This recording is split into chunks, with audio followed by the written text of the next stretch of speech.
रोशनी का कारवां। इस कार्यक्रम के प्रस्तुत करता है टेक महिंद्रा फाउंडेशन और स्कोर फाउंडेशन। ये है रोशनी, रोशनी, रोशनी का कारवां। रोशनी जो करती है अंधेरे को दूर, रोशनी जो लाती है दिल में नूर, रोशनी जो दिखाती है रास्ता। आई वे, ये है रोशनी का कारवां।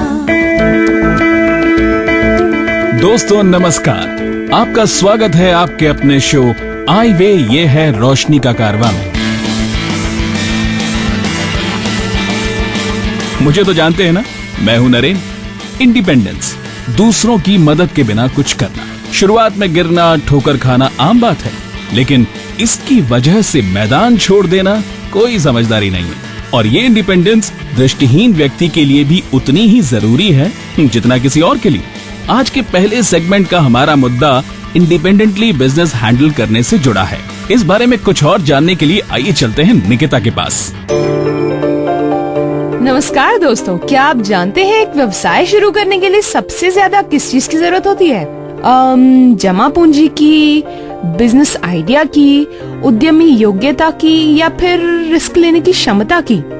आज हम आपको ऐसे कई लोगों से मिलवाएंगे जो दृष्टिहीनता के साथ भली भांति एकदम अच्छे से बिजनेस कर रहे हैं। पहले एक बिजनेस को शुरू करने के लिए एक बिजनेस आइडिया की जरूरत होती है, क्योंकि वही उसका आधार होता है, बेस होता है। हमने गौतम बरुआ से पूछा कि उनके दिमाग में अपना बिजनेस शुरू करने का ख्याल कैसे आया, और जो उन्होंने सोचा क्या वो उसको आकार दे पाए।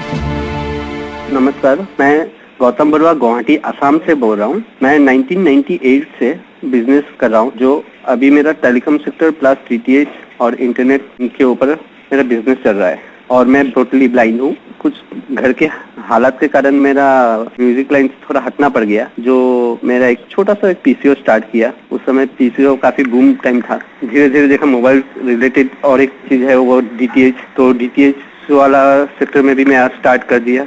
अभी 3G लॉन्च होने के बाद 3G का कर दिया। रिसेंटली और एक स्टार्ट किया, वो है फंड ट्रांसफर। जिस तरह किसी इमारत को बनाने के लिए सारी सामग्री पहले इकट्ठा करनी होती है, उसी तरह एक बिजनेस को सेट करने के लिए उसमें जमा पूंजी, बिजनेस चलाने की जगह, कॉन्टैक्ट आदि का होना अत्यधिक जरूरी है। मेरा नाम है प्रसन्न कुमार।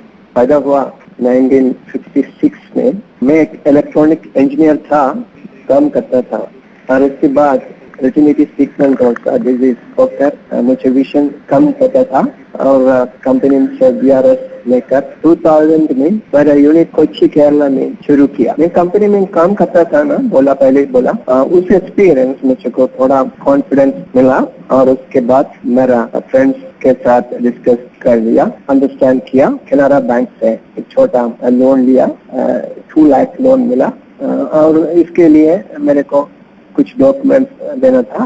ओके, इसके बाद मेरा घर में एक छोटा कमरा बना, और इसमें मेरा फर्स्ट ऑफिस सेट कर दिया। एक बिजनेस की गुणवत्ता इस चीज पर बहुत निर्भर करती है कि उस बिजनेस को संभालने वाला व्यक्ति पब्लिक डीलिंग में कितना सक्षम है। हमारा जो बिजनेस है, तरन का बिजनेस है, डिस्ट्रीब्यूशन जिसको बोलते हैं, वो हम लोग करते हैं। और एक कंपनी आती है इन्वर्टर की, उनके इन्वर्टर और बैटरीज हम लोग डिस्ट्रीब्यूट करते हैं। यहाँ की जो 13 जिला है, तो मालवा निमाड़ का हम लोग डिस्ट्रीब्यूशन देखते हैं।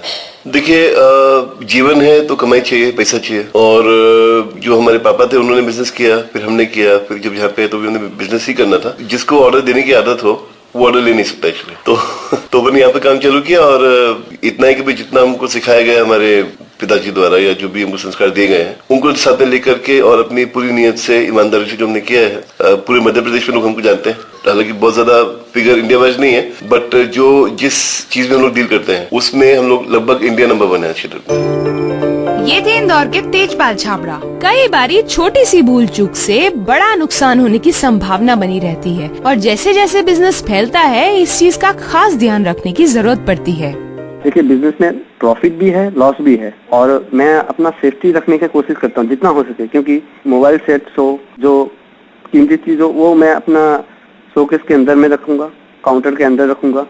हाँ, कम से कम डिस्प्ले करके रखूंगा तो लॉक रहे, वैसे रखता हूँ। और जब दिखाता हूँ उनके हाथ में दे रहा हूँ, गिन के चीज दिया और गिन के वापस लिया, इसी ढंग से ही करता हूँ।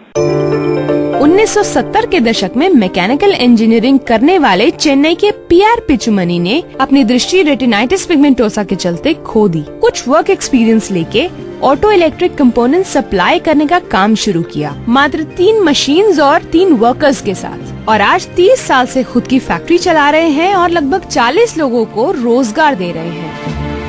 I am basically a mechanical engineering graduate. And I passed out in the year 1970. मैंने 1970 में मैकेनिकल इंजीनियरिंग में ग्रेजुएशन किया। रेटिनाइटिस पिगमेंटोसा के चलते धीरे धीरे मेरे आंखों की रोशनी जाने लगी और लगभग 3-4 सालों में मैं पूरी तरह दृष्टिहीन हो गया। उस समय मुझे लगने लगा मेरा भविष्य ऐसा होना चाहिए जहां मुझे और मेरे काम को अहमियत मिले। मैंने अपने दोस्तों और मैनेजमेंट से बात की और उन्होंने भी मेरा हौसला बढ़ाया। इसी सोच के साथ मैंने स्वरोजगार की दुनिया में कदम रखा। उस समय नेशनलाइज्ड बैंक्स ने भी मेरा उत्साह बढ़ाया था। अपने बिजनेस को बढ़ाने के लिए कई बार कई जगह जाना पड़ता है, तो दृष्टिहीनता के साथ क्या ये सब आसान रहा मुंबई के मुफज्जल मुंशी के लिए? हम इमिटेशन ज्वेलरी बेचते हैं जो कि एक विजुअल प्रोडक्ट है। औरतों को तो पता ही होगा मनिहार क्या होता है। इसे बेचने में कुछ सहायता लग जाती है हमें, लेकिन आखिर में आई थिंक सक्सेसफुली हम उसको बेच पाते हैं। जी हाँ, मुझे बहुत ज्यादा ट्रैवलिंग हो जाती है। I travel from Kashmir all the way down to Kanyakumari. तो इनमें कई ज्यादा प्रांतों में और कई तरह के लोगों के साथ निभाना पड़ता है। इसमें से कुछ लोग हैं जो दृष्टिहीनता को एक मुश्किली या एक रुकावट की तरह ट्रीट करते हैं, और लोग होते हैं जो काफी कोऑपरेटिव होते हैं। तो ये हर एक के इंडिविजुअल दृष्टिकोण पे है कि कोई क्या सोचता है और कोई क्या सोचता है।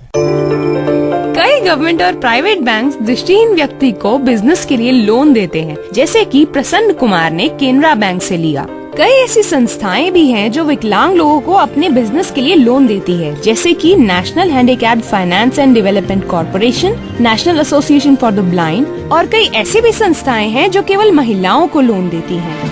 मैं Hemant Patil, national association for the blind India Mumbai में डिप्यूटी डायरेक्टर के पद पर आसीन हूँ। हमारी संस्था द्वारा अर्ध शिक्षित या अशिक्षित अंध व्यक्तियों के स्वयं रोजगार के लिए आर्थिक सहायता दी जाती है, जिसके अंदर हम लोग प्रत्यक्ष रूप में आर्थिक सहायता न देते हुए उनके बदले में इनको अलग अलग तरीके की मशीनें देते हैं। इसके अंदर हम लोगों ने वजन काटा, पॉपकॉर्न बनाने वाली मशीन, ऐसी अलग अलग मशीनें हम लोग अंध व्यक्तियों को देकर उनकी आर्थिक पुनर्वसन में हमारा सहयोग देते हैं। इसके अलावा भी हमारी संस्था द्वारा जो गवर्नमेंट की समाज कल्याण की दफ्तर द्वारा 3 लाख तक की मदद अंध व्यक्तियों को रोजगार के लिए उपलब्ध होती है, या जिला औद्योगिक विकास केंद्र द्वारा 7.5 लाख तक की मदद उपलब्ध होती है, और national handicap finance development corporation द्वारा जो 13.5 लाख तक की स्वयं रोजगार के लिए मदद उपलब्ध होती है। सेवा देते वक्त हम ये बात तो जरूर कंफर्म करते हैं कि जो सेवा हम लोग दे रहे हैं ये जरूरतमंद व्यक्ति के पास जा रही है, सही जा रही है, तभी हमको इसका गारंटी मिलेगा। तो हम लोग जरूर उसके लिए आगे आकर मदद करें। तो बताइए, ये सब सुन के आपको क्या लगता है? क्या व्यवसाय चलाना एक दृष्टिहीन व्यक्ति के लिए नामुमकिन काम है? नहीं ना। कोई भी काम मुश्किल या आसान आपके मानने ना मानने से होता है। जो भी करें अपना ध्यान हमेशा प्रॉब्लम्स पर नहीं, सॉल्यूशंस पर रखें। अधिक जानकारी के लिए हमारे आईवे हेल्प डेस्क 011-460-70380 पर सोमवार से शुक्रवार के बीच सुबह 10 बजे से शाम 5 बजे तक हमें कॉल कर सकते हैं, या हमारी वेबसाइट www.iway.org पर विजिट कर सकते हैं। तो ये थी इंडिपेंडेंटली कारोबार संभालने की बात। अब चलते हैं अपने प्रोफाइल सेक्शन की ओर और जानते हैं अमेरिका के डेविड हार्टमैन के बारे में। किसी न किसी प्रकार से हर व्यक्ति विकलांगता का शिकार है। जहाँ अच्छाइयाँ हैं वहाँ बुराइयाँ तो होंगी ही ना भाई। कुछ ऐसा ही सोचना था अमेरिका के डेविड हार्टमैन का, और इसीलिए शायद उन्होंने अपनी दृष्टिहीनता को अनदेखा कर अपनी खूबी, अपने लक्ष्य पर ध्यान दिया और अमेरिका की टेम्पल यूनिवर्सिटी में मेडिकल डिग्री हासिल की। 26 वर्ष की उम्र में डेविड पहले ऐसे दृष्टिहीन अमेरिकन बने जिन्होंने प्री मेड और मेडिकल स्टडीज कंप्लीट की। मात्र 8 साल की उम्र में ग्लोकोमा और रेटिना डिटैचमेंट के कारण इन्होंने अपनी आंखों की दृष्टि खो दी। 3 ऑपरेशंस के बाद ये साफ हो गया कि डेविड फिर कभी न देख पाएंगे, लेकिन परिवार के साथ और दृढ़ निश्चय ने उन्हें यहाँ तक पहुँचाया जहाँ वो आज हैं। ज्यादातर माओं की तरह डेविड की माँ का भी यही मानना था कि वो कोई आसान करियर ऑप्शन चूज कर ले, लेकिन डेविड कहाँ रुकने वाले थे। 9 मेडिकल स्कूल्स के मना करने के बाद टेम्पल यूनिवर्सिटी ने इस दृष्टिहीन छात्र में विश्वास दिखाया और इसे अपने आप को प्रूव करने का, अपने आप को साबित करने का मौका दिया। अब जरूरत थी तो सिर्फ थोड़े से सपोर्ट की, जो इन्हें ना सिर्फ इनके सहपाठियों से बल्कि प्रोफेसर्स और वॉलंटियर्स से भी मिला। अलग अलग विषय को आसानी से समझने के लिए इनके अध्यापकों ने स्पर्श करके शरीर की बीमारियों को पहचानना सिखाया और बाकी छात्रों से अलग टिश्यू स्लाइड्स को माइक्रोस्कोप से पहचानने की जगह डेविड ओरल डिस्क्रिप्शन यानी मौखिक विवरण से पहचानते थे। शुरुआत में जब डेविड किसी मेडिकल कॉलेज में दाखिला लेने के लिए संघर्ष कर रहे थे, तब उनकी मुलाकात हुई चेरी वॉकर से। चेरी उस समय एजुकेशनल साइकोलॉजी की छात्रा थी और इन्हीं से आगे जाकर डेविड का विवाह हुआ। एक बार चेरी से पूछा गया, एक दृष्टिहीन व्यक्ति की पत्नी होना मुश्किल रहा होगा ना आपके लिए? तो चेरी ने जवाब दिया, नहीं, हमने कामों को बांटा हुआ है। अगर मैं सामान लेकर आती हूँ तो डेविड घर की सफाई करते हैं। डेविड ने white coat white cane the extraordinary odyssey of a blind physician नामक एक आत्मकथा लिखी और इनके जीवन पर आधारित एक फिल्म भी बनाई गई, जिसका नाम था जर्नी फ्रॉम डार्कनेस। आज डेविड एक साइकियाट्रिस्ट हैं और इनका मानना है कि इनकी दृष्टिहीनता ने इनके जीवन को केंद्रित करने में काफी मदद करी है।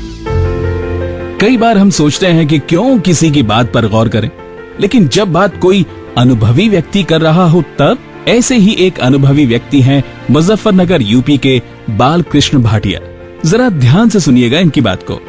मेरा नाम बालकृष्ण भाटिया है। इस समय मेरी एज लगभग 64 वर्ष की है। मेरी दृष्टि पूरी तरह से सन 1965 और 70 के बीच में चली गई थी। उस समय पढ़ाई का कोई भी ब्लाइंड के विषय में कोई ऐसा जानकार नहीं थे। आज तो जानकारी भी बहुत ज्यादा है टेलीविजन और रेडियो के माध्यम से। पिछले 40 वर्षों से संगीत की शिक्षा दे रहा हूँ।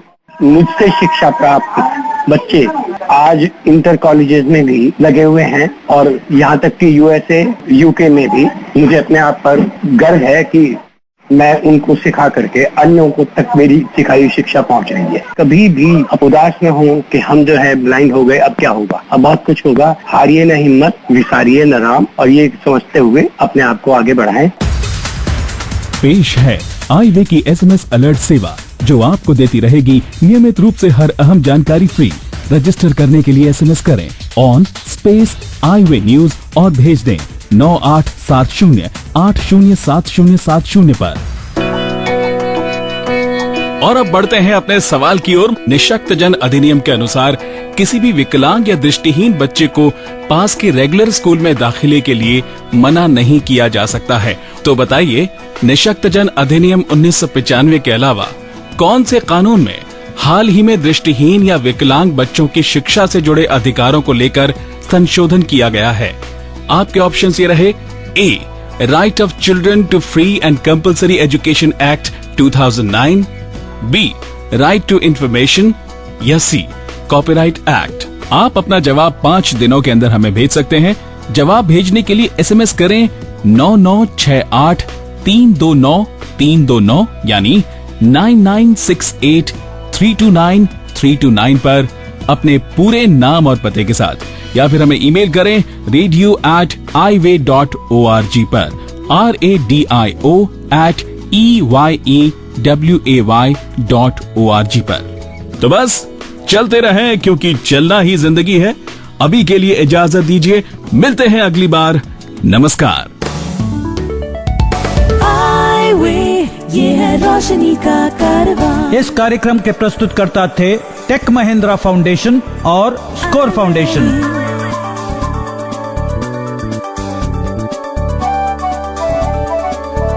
ये है रोशनी, रोशनी, रोशनी का कारवां, रोशनी।